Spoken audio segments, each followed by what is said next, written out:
Surface trap since kahapon, magpapatuloy pa rin ngayong araw ng mga magdudulot ng mga heavy rain showers sa halos buong bahagi ng silangan ng Mindanao, lalo na sa Caraga at Davao region. Epekto pa rin yan ang tuloy-tuloy na surface trap hanggang sa susunod na 24 oras pa.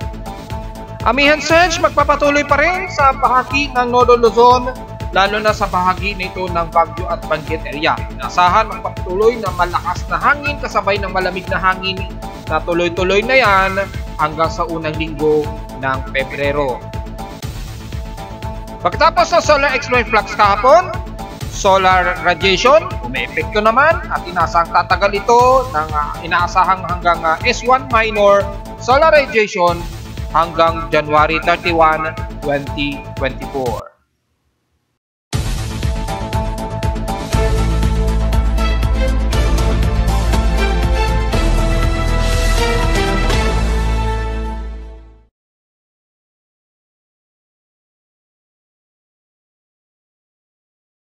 Hello, good morning mga folks. Welcome po muli sa ating daily weather bulletin at analysis para sa araw ng Martes, January 30, 2024.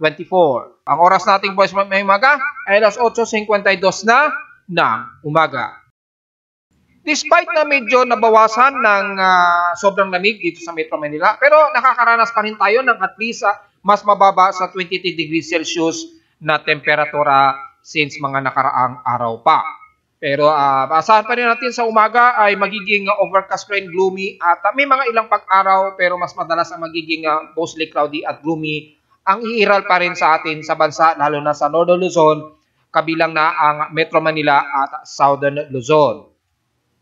Sa ating current conditions, manatiling overcast o halos stationary lamang ang iiral dahil pa rin sa umiiral pa rin natin na northeast monsoon na magdudulot ng malamig na amihan sa atin sa Metro Manila pa rin. At dahil dyan magiging maulap at overcast pa rin tayo. At sa ating lowest temperature na naitala ngayong umaga, nakapagtala kami sa Caloocan kaninang 5:51 AM na pinakamababang 22.9 degrees Celsius na lowest temperature na po ito sa amin. Kahapon nakipagtala din kami ng pinakamataas na pero comfortable na ito na nasa 31.5 degrees Celsius, pinakamataas na temperatura na ito kahapon ng alas 2:04 PM. So, ibig sabihin lamang, wala tayong magiging komento sa ating heat index ulit. Asahan na nasa 34.6 degrees Celsius lamang ang naitala sa amin sa Caloocan kahapon po yan. However, kung ipagtatabi naman natin sa nationwide heat index mula sa mga weather stations si Pag-asa since January 29, ganun din, halos wala tayong expected na mataas o umabot man lang sa danger level na heat index since kahapon. So medyo good news yan at manatiling malamig pa rin ang aasahan na temperatura. Samantala sa ating PH extremes in past 24 hours, nangunguna pa rin ang dyan sa bahagi ng Mindanao sa Cotabato na may pinakamataas na naitalang temperature na nasa 33.1 degrees Celsius. Despite na hindi naman sobrang maalinsangan, pero pinakamataas na ito na i-record sa bansa since past 24 hours. Sa lowest temperature naman sa Baguio ay nakapagtala ng pinakamababa, pero maaari pa yung mag-update mamayang 9 o'clock. So i-update ko na lamang yan sa Facebook page. Sa ngayon ay nasa 11.8 degrees Celsius ang pinakamababang temperatura na naitala sa Baguio City. Posible pa yung mas mababa after mag-update mga eksakto 9 o'clock ngayong umaga. Kasi yun yung pinaka-exact refreshing ng 24-hour period mula sa aking PH Extremes. Sa ngayon ay nasa 11.8 degrees Celsius nga ang pinakamalamig at pinakamababang temperatura sa Baguio City. Sa Inulan naman, sa may bandang Davao Airport, well, nabanggit na nga po natin yan dahil sa surface trap nga po na umiiral. Kaya asahan ang mga pag-ulan at heavy rain showers at i-discuss pa natin yan mamayang konti. So, ang Davao Airport ay nakapagtala ng 11 mm rather, na total rainfall dyan sa airport. Samantala, ay since hindi kasi ako nakapag-report kahapon, ay nagkaroon tayo ng space weather status kahapon na umabot sa at least minor lamang na solar extreme flux. At kasunod nga ito ng pag-release mula sa CME, ang kasunod no solar radiation na naging effectivity niya. So kung sisilipin natin yung solar condition, since ngayong araw, kahapon kasi umabot sa at least minor yung ating R1 and R2. Pero at least medyo sandalian lamang ito. Halos mga bandang hapon lang ito naging effectivity at tumaas din ating geomagnetic field solar activity kahapon. Hindi ko agad ito na-post dahil nga po medyo busy tayo kahapon kaya hindi po ako nakapag-ulat kahapon. Pero I know na tiningnan nyo yun sa aking website dito sa PIMO Weather page yung statuses. Since ngayong araw, January 30, ay inaasahan na posibleng umabot pa sa active ang ating geomagnetic storm hanggang 3 to 4.0 na KT indexes. Kasunod yan ng solar radiation At nasa minor pa naman ito at inaasahang 99% ang posibleng abutin ng S1 minor nito o yung solar radiation, yung photon flux. Na-post ko na yan sa Facebook page yung paliwanag kung ano ang solar photon flux. Ang solar radiation o yung photon flux, isang uri ito ng solar radiation. Parang kahilintulad din ito ng isang X-ray na nire-release mula sa haring araw. Magkaiba yung yung solar X-ray, yung solar radiation mula sa solar X-ray mula sa solar radiation. Ang solar X-ray kasi, ang kaibahan niya, yun yung maliwanag na nire-release mula sa pag-release ng CME ng haring araw. Yung maliwanag, pag tiningnan mo sa satellite natin, sa solar probe na ginagamit ng NOAA at ng iba't ibang solar agency, yung maliwanag na nare-release ng araw, yun yung solar X-ray. Ngayon, yung lalabas na parang dila, yung dumidila na lumalabas doon sa araw kung saan mataas yung AR, which is yung coordinate na AR 3559, di ba? Kung titingnan niyo dito. Ito nga yung mga nakarang araw, di ba? Nagdulot din yan ng mga matataas na solar X-rays, yung CAR 3559, di ba? Pero since hindi na ito rectang nakatutok sa Earth, kung titingnan natin, malakas pa rin yung naibubuga niya. May mga portions pa rin na nag-i-split, umaabot pa rin sa Earth, which is nga yung nag-release ito ng solar X-ray flux. Kung sisilipin natin, yung pinaka-image para mas malapitan, hindi yan. Tingnan natin dito sa SOHO EIT 284, sa pinaka-images niya. Ayan, kung titingnan mo, ayan sa SOHO, sa ating heliospheric observatory, na makikita yung pag-release ng solar radiation. Ayan yan yung solar radiation. Kung gatuldok lang yung laki ng Earth niyan, ganyan po kalaki yan. Yung solar photon flux na yan, nag-release yan ng more than 1,300 watts per square meter. Ganun po kalakas yan. Ano ba magiging epekto niyan? Kasi baka may tatanong, ano bang silbi niyan sa atin sa Earth? Well, imaginein mo para kang nagpa-X-ray. Para tayong nagpa-X-ray, siyempre, di ba, may mga limit lang tayo kung kailan tayo pwedeng mag-X-ray. Minsan, mga isang beses, hanggang 2 beses lang sa isang taon tayo pwedeng mag-X-ray. Bakit? Kasi yung gamma rays kasi ng X-ray, halimbawa, ay pag na-expose kasi yung katawan ng tao dyan, kailangan may sapat lamang na amount para tanggapin ng katawan ng tao. Pag sumobra kasi yung gamma rays na tumama sa katawan ng tao, halimbawa, o any biological object, makakasama po yun. Di ba, may mga nagsasabi pa nga, posibleng magkaroon ka pa ng cancer kapag sumobra ang expose natin sa gamma rays.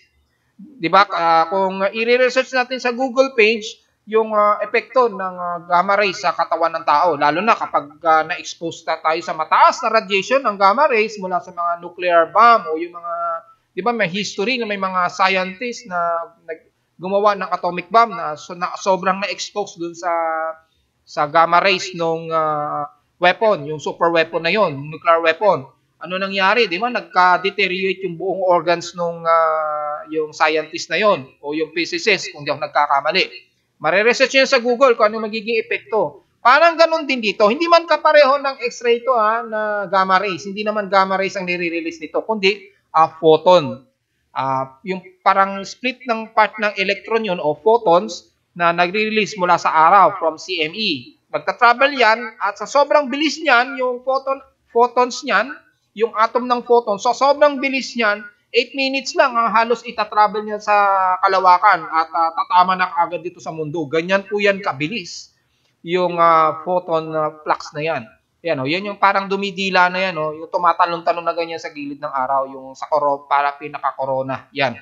Yan ang tinatawag na photon flux na tinatawag ng mga physicists regarding sa heliospheric observation sa araw. Yung liwanag naman, yung parang nagpa-flashing mula sa pinaka solar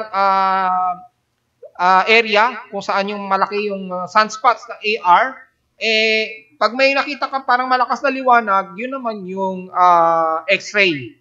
Solar X-ray naman yun. Magkaiba naman yun sa epekto ng solar radiation o yung photon flux. So, yun po yung pagkakaiba po nun at iba-iba rin ang variation niyan. Kapag sa solar radiation, tinatawag itong S1 o yung specific niya sa rational of S1 minor o solar radiation level 1, ibig sabihin nasa minor lamang ito. Posible itong tumaas at gaya nga ngayong araw, nasa 99% ito. Bukas naman ng January 31, posibleng mas bumaba ito at 60%.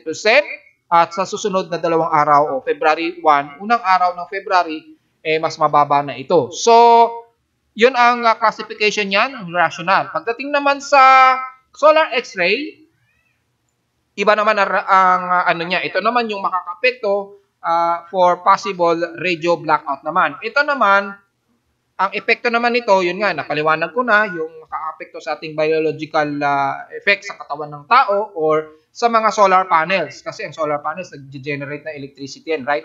Pero pag tinamaan yan ng photon, sumusobra yan, nakakasira yan sa mga solar panels. Lalo na sa mga solar panels na mga sasakyan sa outer space o satellites.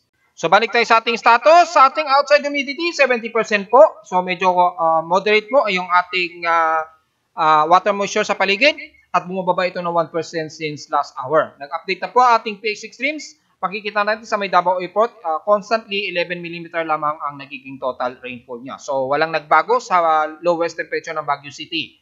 So, okay na yung report natin kanina. Sa ating atmospheric pressure, nabalik sa 1,008 hectopascal, 18 hectopascals. So, 1,018 hectopascals, yung pinakamataas pa rin natin atmospheric pressure sa Metro Manila. Idulat pa rin yan ng ating amihan o hanging amihan at steady ito since last hour. Sa tidal low tide status ay natiling mababa ang ating water level sa karagatan ng Manila Bay. May mga at least 5 hours pa to 11 minutes para mag-maximum high tide. So, mga bandang tanghali o bandang hapon na ito, expected na bababa o magha-high tide, rather, ay mga 5 hours pa magtataas yung level sa karagatan ng Manila Bay. So, medyo layo-layo po muna kayo at balik na lang siguro puro kayo malapit sa pampang na Manila Bay kapag nasa around 2:28 PM na po yung oras natin sa Pilipinas na asahan na mataas na ang level ng karagatan sa Manila Bay. Sa air quality index, nasa 77 po, moderate po. Mukhang nadedetect yung may nagsusunog kasi sa likuran ng aming bahay, kaya mukha sigurong dahilan para tumaas ang ating air quality index dito sa Caloocan. So, maaaring sa iba't ibang parte ng Metro Manila, maaaring mas mababa ito o maganda ang quality. Pero just in case nakapareho sa amin ay magmas na lamang po tayo dahil nasa concentration of 24.23 micrograms per cubic meter ang particulate matter 2.5 nito ngayong araw. Maaaring hindi ito magtatagal mamayang tanghali, baka sa hapon baka mas bumaba ito ng konti. So just in case sa mga sensitibong mga baga, magmas na lamang po tayo para sa kaligtasan na rin po. Sa ating almanac, sumikat ang haring araw kanina 6:24 AM at inaasang lulubog ito mamayang 5:53 PM. At ang moonrise naman at 84% illuminated na lang po na waning gibbous. Sisikat naman ito mamayang gabi na po at 9:27 PM at kinabukasan na po ng maga 9:10 AM naman ito lulubog. So mukhang maganda ang mag-sightseeing sa ating luna, sa ating magandang luna o yung moon dahil sa umaga ay makikita pa natin yan sa above horizon na may pagsikat na ng araw, nakikita na natin itong sea moon na palubog pa lamang. So, kung medyo clear skies at hindi naman masyadong maliwanag, ay maganda ang pagkakataon magkaroon ng sightseeing sa ating lunar moon. Sa ating local weather outlook para sa ngayong Martes, at Miyerkules ay nasa magiging partly cloudy ang maghapon natin ngayong araw. Pero may mga chance pa rin ng mga light drizzle rains nitong maghapon. So wala mang forecast kung ilang porsyento, pero according sa ating iconic illustration, may mga chance pa rin na potentially na magkaroon ng ilang pag-ulan. Typically light rain showers ito. Bukas ng Miyerkules magiging maulap din ang ating paligid. Bukas magiging partly cloudy at mababa lang din ang chance ng posibleng light drizzle rains lang din nasa 3% mga folks. Well, diretso tayo sa ating ginagamit na satellite imagery para sa status, lalo na sa inuulan, sa bahagi ng Mindanao pa rin. At makikita natin sa ating infrared dust kung saan nalalaman natin yung gaano kakapal ang kaulapan nito na dala-dala ng surface trap nga po na ating binabanggit. Surface trap po ito hindi ito active low pressure gaya ng nagbabanggit ng mga nakaraan. Sabi daw magkakaroon tayo ng low pressure area o active low pressure area. Pero kita naman natin, at 30 na po ay wala po tayong inaasahan na anumang active na low pressure area dito sa bahagi ng Mindanao. Although surface trap ito, magdudulot po ng mga malakasang pag-ulan sa iba't ibang bahagi ng Caraga, Davao Region, Sorsogon at ilang bahagi ng BARMM. So, ingat po sa potensyal na pagbaha pa rin po at since kahapon pa po ay tuloy-tuloy pa rin nakakaranas ng malakasang pag-ulan ang bahagi na yan ng Davao Region. Magkaroon man typically mga ilang moderate and heavy rain showers. Dahil kung titingnan natin sa heavy rain potential, mataas po ang heavy rain potential ngayon ang umiiral sa bahagi ng Surigao del Norte, the rest ng Caraga, lalo na sa Surigao del Sur and the rest ng ilang portions dyan sa may Compostela Valley. Ingat po sa potensyal na baha at inaasahan sa loob pa rin ng 24 oras ay makakaranas kayo ng mga heavy rain showers sa bahagi ng Southern Mindanao, lalo na ng buong Davao Region at Sorsogon. Pero pagdating sa bahagi ng Zamboanga Peninsula, bahagya mo na mabawasan ang tindi ng alinsangan, pero asahan ang magiging mostly cloudy po at asahan ang mga kalat-kalat at pag-ulan na may aasahan din kidlat at pagkulog.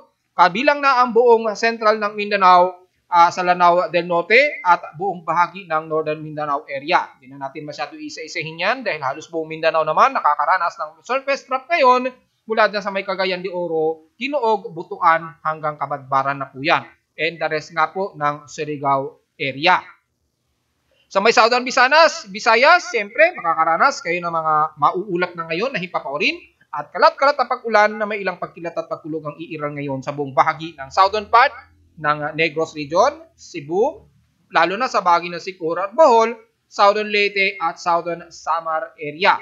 Makakaranas po kayo dyan ngayong araw at mga kalat-kalat na pag-ulan at may mga ilang pagkilat at pagkulog din ang iiral ngayong araw.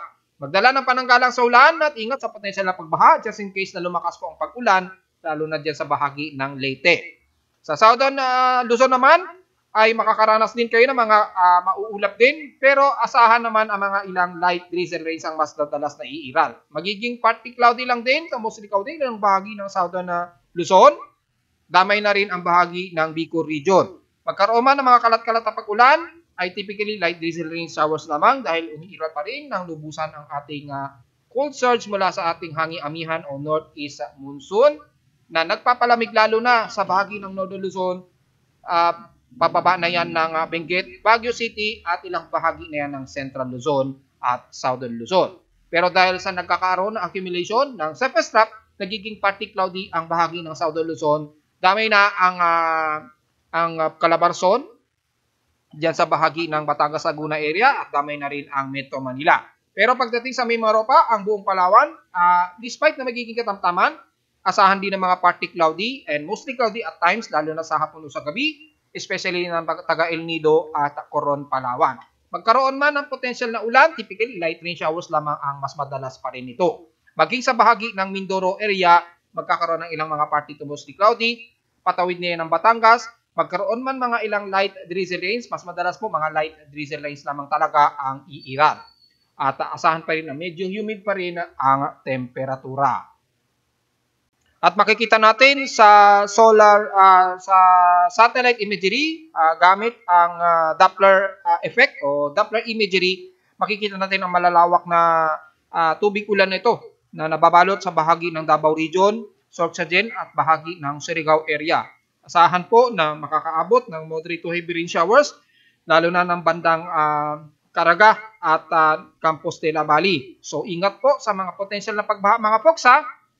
At ang ating general flood advisory and warnings mula sa Data Pwede Pag-asa nakataas na po sa red warning na potentially nababahain ang buong bahagi ng Northern Mindanao, Caraga at areas ng Davao Region. So expected po yan itong maghapon just in case na tuloy-tuloy kayo makakaranas sa pag-ulan dyan ha. So ingat po sa mga pagbaha lalo na ng mga taga Caraga Region area. Yan. Kasama na rin ang buong Campos de la Valley nga po at dyan sa bahagi ng Davao Region mga folks. And so far, nanatiling surface trough lamang ang makikita natin dito sa ating Western Pacific Monitoring. Hindi po yan low pressure, active low pressure area, gaya na sinasabi ng ilan ng mga nakaraan. At nabigo na naman sila sa kanilang mga hula-hulang prediction. At wag po tayo basta-basta maniniwala kapag may mga nagsasabi kaagad na may mabubuong bagyo at gumagamit ng mga long range forecast. Katulad niyan, hindi naman po naging active na low pressure area yan. Naging surface trough lamang dahil nga po nasa equatorial zone kasi siya at mataas po ang Coriolis effect dyan at mainit ang temperatura lalo na sa lower hemisphere part. Dahil nga po bandang Australia, summer nga po. At dahil dyan, yung mas mataas na water moisture dyan sa may bandang Indonesian Peninsula nagdudulot nga po ng pamumuo ng mga surface trough at nagdudulot din ng mga pag-ulan na nadadamay po ang bahagi ng Southern Mindanao area. At kung titingnan naman natin ang Global Spectrum Model, wala naman tayong nakikita na active low pressure area dyan. Typically, mga movements lamang ng surface trough ang umiiral dyan. Nagkakaroon lamang ng parang trough na formation, pero hindi naman siya nagiging active low pressure area. Dahil nga po, malabo nga po, lalo na kalat-kalat po ang lupain dyan sa bahagi ng Indonesian Peninsula. Kaya yung potential na may mabubuong bagyo dyan sa pagitan na yan ay napakababa po at napaka-insignificant nga po. At maging sa mean sea level pressure, wala pong bumaba na atmospheric pressure sa area na yan. So typically mga surface trough lamang talaga at mataas po ang kontrahangin o divergence. Naipaliwanag ko na nga po yan. Mas mataas po ang high pressure divergence dyan sa portion na yan. Ayan yung divergence, kontrahangin. Nakita nyo naman, nabanggit ko na nga po yan nung nakarang araw pa, nung linggo. Nung unang nireport ko, di ba? Sabi ko, mataas ang divergence o kontrahangin. When yung hangin na pababa o nagda-diverge na high pressure area o mainit na hangin mula sa malamig na hangin sa himpapawid at pag bumabagsak sa lupa ay mas mainit po. So, dahil po dyan, mataas po ang kontrahangin o divergence. Kung titingnan naman natin yung convergence, which is ito yung high potentially na may mabubuong low pressure, bagamat mataas din, pero mataas din ang convergence. Ibig sabihin lamang yan ay hindi po balanse yung upward low convection ng nabubuo nitong convergence. So, yung potentially lamang yan na trough, magdudulot lamang ng mga pag-ulan sa bahagi na yan ng Mindanao.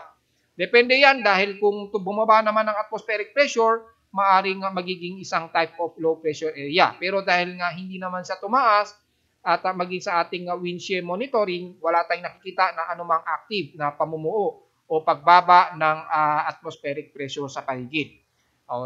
Despite na naging favorable siya dahil nga po makapal na po yung surface trough dyan, pero insignificant na maging isang active low pressure area. Taon-taon naman po nararanasan yan ng mga taga Mindanao kapag ganitong month o ganitong season talaga. Normally yan dahil kapag mainit talaga ang karagatan dyan sa bahagi ng Indonesian Peninsula, mostly nabubuo ang mga surface trough dyan sa pagitan ng Southern Mindanao. Pero normally, hindi naman basta-basta nabubuo na magiging isang active low pressure area.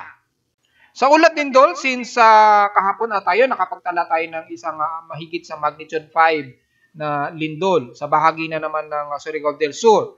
At nasaan na ba yun? Kung sisilipin natin, hindi ko kasi naiulat yung update ng lindol kahapon dahil nga po sa medyo busy ang inyong lingkod.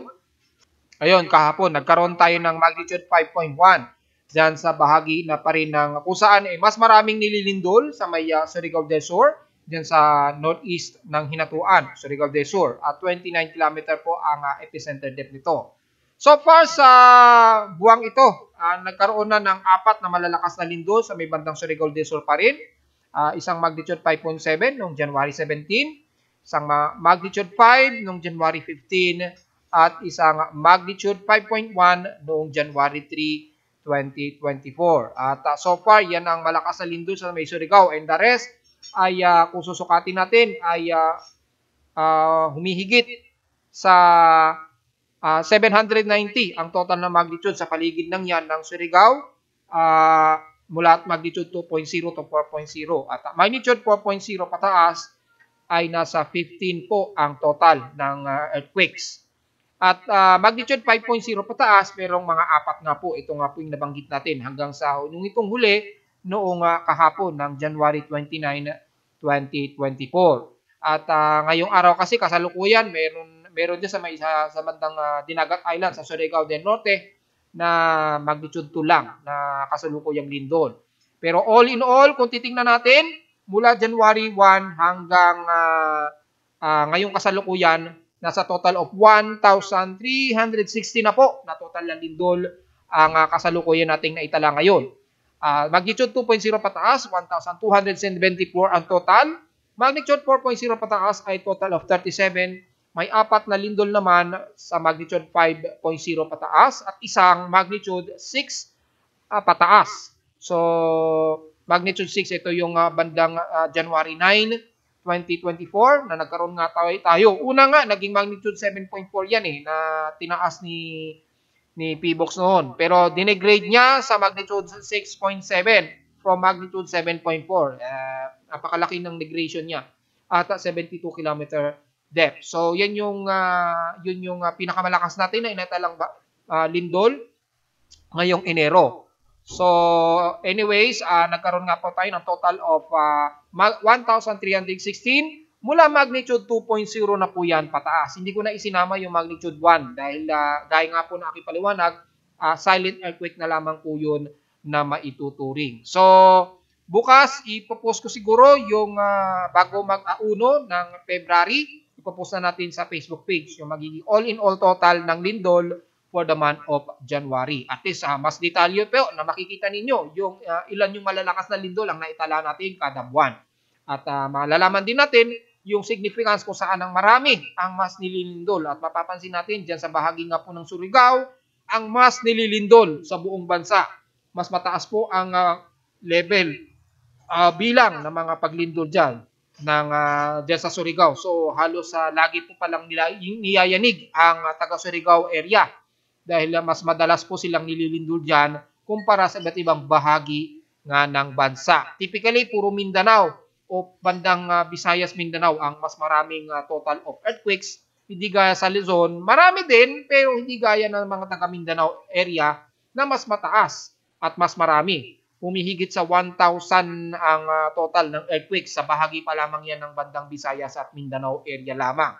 At kung titingnan natin sa bahagi ng Luzon, kung bibilangin natin, mahigit sa 230 o 231 lamang ang makikita natin mga total na paglindol sa area naman ng Luzon hanggang Southern Luzon area. So, ang layo ng difference, di gaya ng mga taga-Visayas at Mindanao. At narito naman ating 3-to-day weather forecast para sa araw ng Martes, January 30, 2022.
At hanggang dito na lang po ating Daily Weather Bulletin at Analysis para sa araw ng Martes, January 30, 2024. Huwag po kalilimutan na mag-like, share, subscribe po sa ating YouTube channel at visit lamang anytime sa aking Facebook page at paki-like, share, subscribe na rin sa ating YouTube channel at visit sa aking website na www.pimoweather.com para sa mga detalye na gusto nyo pang malaman ngayong araw. Hindi natin na i-report, lalo na nung kahapon ay hindi talaga ako nakapag-report dahil medyo busy lamang ang inyong lingkod.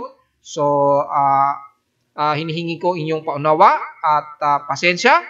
At visit lamang din sa aking, bukod sa Facebook page, at tingnan na lamang ninyo din sa aking webpage para sa real-time updates mula sa aking weather station sa Caloocan at sa mga data feeds mula sa iba't ibang weather agencies. Maraming salamat po mga folks at magandang araw po sa ating lahat.